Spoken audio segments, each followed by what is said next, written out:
What's going on, guys? Welcome to another episode of The Modern Philosopher. As always, don't forget to like, share, comment, subscribe because I'm trying to get rich and famous and I can't do it without you guys' help.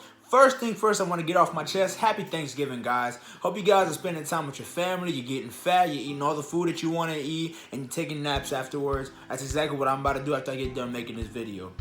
So today I want to talk to you guys about why some of us fail at self-improvement. Now, we live in a very digital age. We have a lot of influencers, celebrities, people, whoever we look up to that are feeding us information. They're influencing our decisions. They're telling us which moves we should and shouldn't make, right? And as a result, a lot of us, we tend to almost model our lives after these celebrities, these influencers, and things like that too. So I recently discovered, not recently, but I discovered about a little bit less than a year ago, is a movement called the Manosphere. It's a movement basically centered around men's self-improvement. You know, how to become a better man, how to act in a way that is respectable, honorable, commendable, and yet, you know, also somewhat a little bit intimidating. Different aspects of what it means to be a man. You know, because I like to get the information out there in the world. I like to see what's going on. I like to listen to different opinions, just see who else is saying what. So I was thinking about it because I saw a video where one of the guys said, you know, he's like, one of the guys I follow, he said, I quit with the self-improvement movement. And I was like, man, that's crazy. But something that he said, which is exactly what I'm going to share with you guys today. So some of us fail at self-improvement because we're not really trying to improve ourselves. Instead, we're trying to be like somebody else, right? So I believe that within every person, there comes a time when you have to separate yourself from society and other influences and find out who you are as an individual, right? Find out the things that make you you, your talents, your skills, your traits, things that are specific to you. You have to know what these things are, right? So that you can move about in the world, you know, what's I'm looking for? Accurately using your gifts and your talents and your skills. So there's a period in the time where I believe everybody has to get very familiar with themselves, and this is essentially what I would call self-improvement. Because once you get to know yourself, you know your strengths and your weaknesses, you can work on keep becoming stronger in the things that you're stronger in, that you're already strong in, and get better at things that you're weak at. However, what tends to happen is we look to other people to tell us what it is that we need to get better at. And I'll give you an example.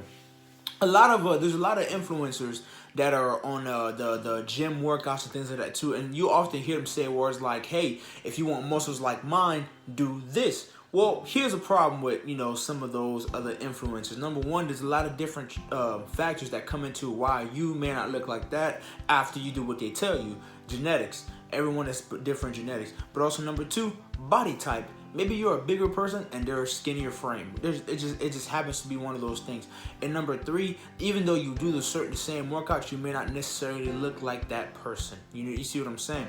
So there's different factors, there's different things that go into who you are versus who somebody else is. So when you're trying to be like somebody else that you're not, right?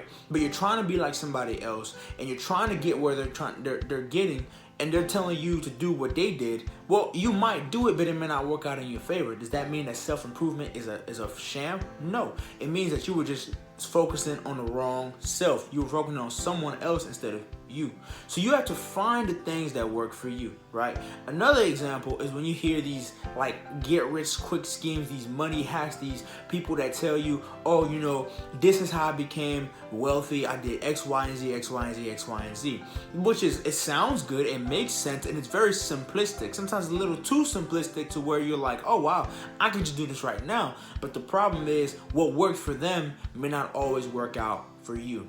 So you have to do the due diligence of finding what is unique about you, finding both your strengths and your weaknesses, building on your strengths and getting stronger at your weaknesses, right? Becoming the best version of yourself. And here's the thing, nobody knows what that looks like.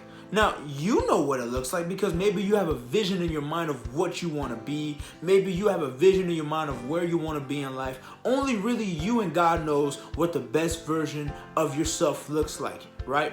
But nobody else. So no one else can really come in and tell you what you ought to be doing and can't be doing. Now, it's okay to seek out counsel. It's okay to seek out advice in certain situations that are not necessarily that just don't just account for you, but say the situation is, something that everyone else is going through, like, how to invest or how to deal with money, stuff like that. If you seek out advice, that's one thing, but to let somebody else tell you how to be you, to me, that's dangerous. And if you do that, if you're trying to improve yourself by being like someone else, oftentimes you will fail. And when you fail, it's not because you weren't improving yourself, but you were trying to be someone that you're not. So I'm gonna wrap it up with this video. Hope it made sense. I hope I said something that you guys registered with, and I hope you guys go ahead and like, share, comment, subscribe. Because again, I'm trying to get rich and famous, and I can't do it without your help. And let's remember on this Thursday, this last Thursday in November, to be grateful. I know that that Thanksgiving is a grateful holiday, but let's also be thankful past Thanksgiving. Let's be grateful through every day and every opportunity, because that's exactly how you get ahead. Deuces.